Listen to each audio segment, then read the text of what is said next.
Zigwarf back again, and here I am on my map, I guess you could say. I got a little bit of font going, I don't know. That's just illuminated torches from behind.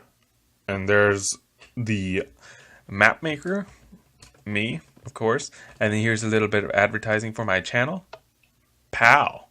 And then this is going to be the rule board, which isn't very big because I'm going to try and make this map where, it's basically up to the players, and I'll try and make it so that it's sort of hard to break or break rules. And then over here is going to be the spectator room, basically. There'll be a pressure plate here. So if you step on the pressure plate, you'll turn into a spectator. You'll be placed on a spectator team, and then you'll be a spectator, basically. And you'll be in spectator mode, which will be fun. Moving on, and then to get out of spectator mode, I think I'll kick everyone out of spectator mode after every match. But in case you accidentally step on the pressure plate, there's going to be like an area designated for getting out of spectator mode. If you fly into that area, it'll automatically throw you into normal mode and put you in the middle and all that kind of stuff.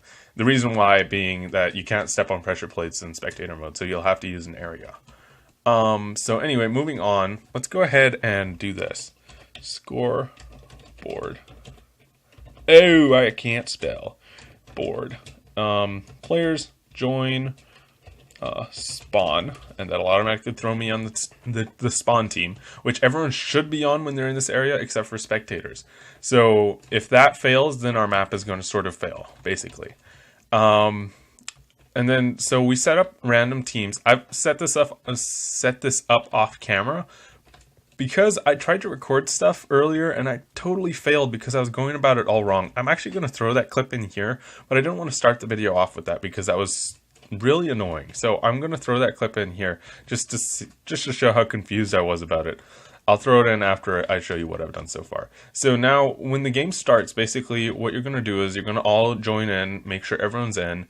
Whoever wants to be a spectator will be a spectator. They have to go and be a spectator. They won't have a choice after they click start. And then after the game ends, they're all going to be thrown in the same lobby in the team spawn. So everything's basically reset. So over here, what we got is random teams, which is a button to start the game, which will put everyone on random teams.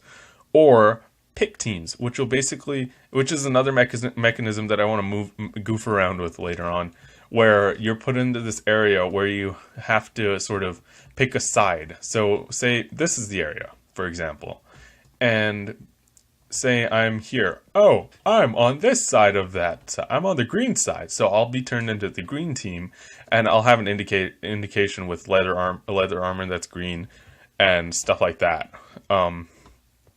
And then over here, it'll be red team, and it'll do the same thing. It'll be a live update, and it'll give you like 5 seconds to choose or something like that, or 10 seconds maybe, and everyone just has to choose. If someone's like in between here, these things will be blocked so people can't go in. If someone's in between here, they'll basically be put on one of a random team. So, and that picking teams allows you to pick whatever size you want for each team. So it's sort of a cooperative thing. It's not really a cheat-proof thing. You're meant to play it with people who are willing to cooperate and choose teams carefully, stuff like that. That's if you manually want to pick teams. So if we randomly want to pick teams, this is what I did today, basically. So let's hit it. There we go. Instantly, I'm put in this green room. It sort of looks interesting, but I mean, sort of boring.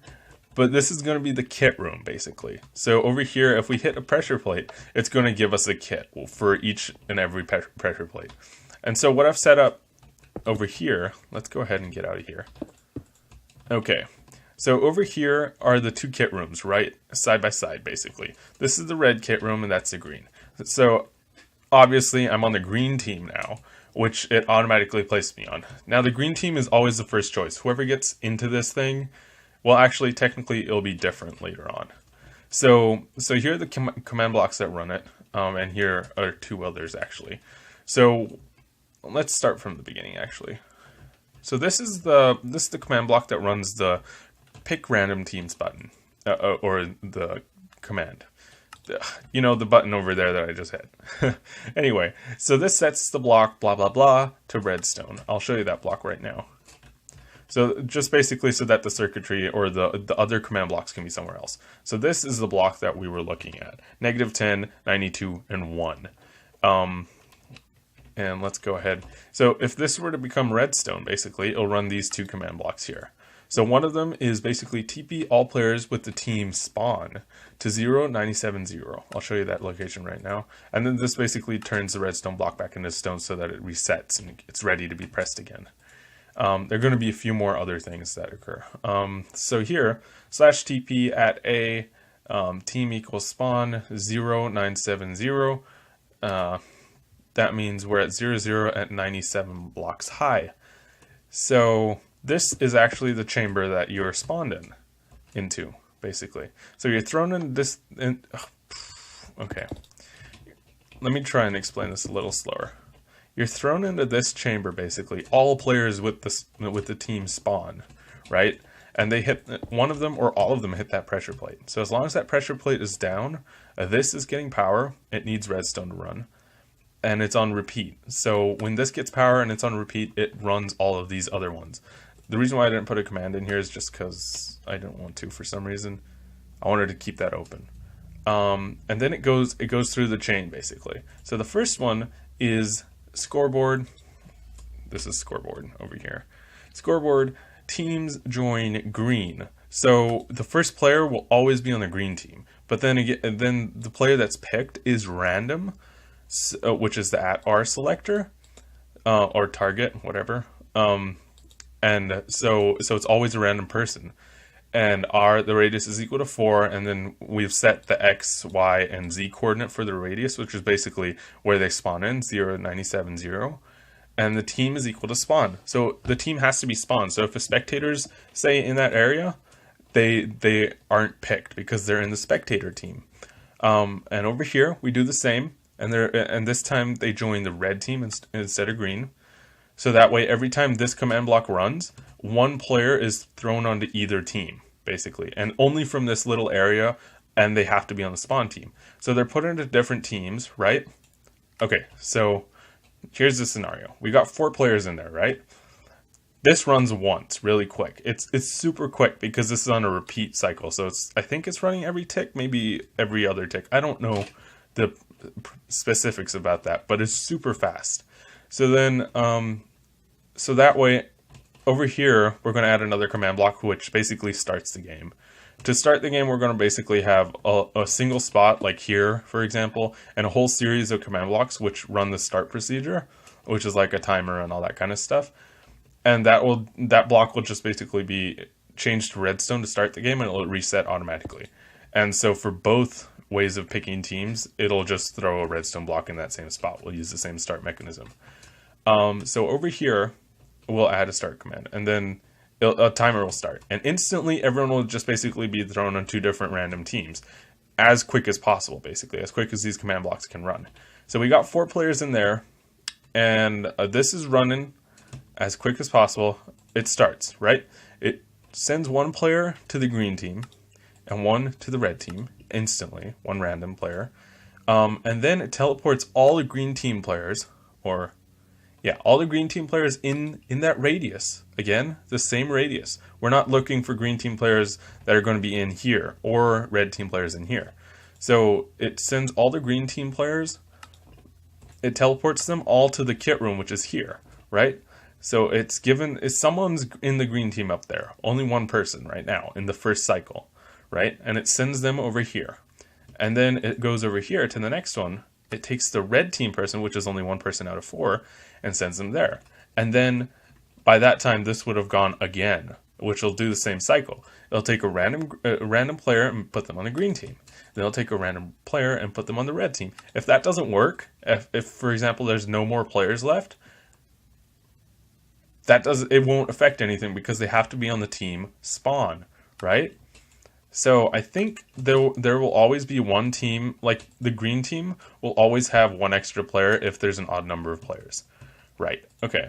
So over here, we do the same thing again. We teleport all the green team players in here to the green spot. So there's already 1 player in here, and now there are 2 players left here, and there's 1 player in there.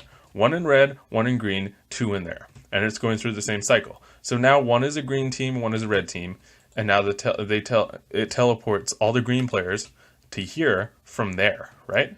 And then it teleports all the red players from there to here, right? So now we got both teams split evenly right down the middle. 2 players in the red team, 2 players in the green team, picking their kits, and the start timer had already started. We're just ignoring the time it takes to pick teams. Hopefully it's within a second. Even if the teams are like 10 each, basically. If they're 20 players, I'm hoping that this will be within a second. I'm actually not considering people will play it in 20 players because the map will be too small for 20. But you know, whatever. I'm making it so that people can do that if they want. Just to see whatever happens. Yeah. Okay, so that's what I got done. And, so yeah, I mean, this episode, technically, it's long enough for an episode. In my mind, 10 minutes is pretty good. And the other clip of me trying to figure it out earlier was really annoying and stupid and it's totally uninformative. So I don't know if I'll attach it to the end or not. I better decide right now. I will attach a few things, like little clips about it. And yeah. So if you want, stay for the rest of that. Little clips of me messing up and doing stupid things. So anyway, thanks for watching. I'll see you in the next one. Click, click, click, click, click, click, click, click, click, click, click, click, click. Oh no, did I hit the sign off? I don't know. No, I hit the button off. -1092.1 is going to turn into redstone, which will run the whole series of command blocks here, which I'll change to chain. So we're going to say redstone block. I really don't know how these work. It works. It works. So that's all we got. We got it to work. Awesome. /TP at A. We need to make sure that their team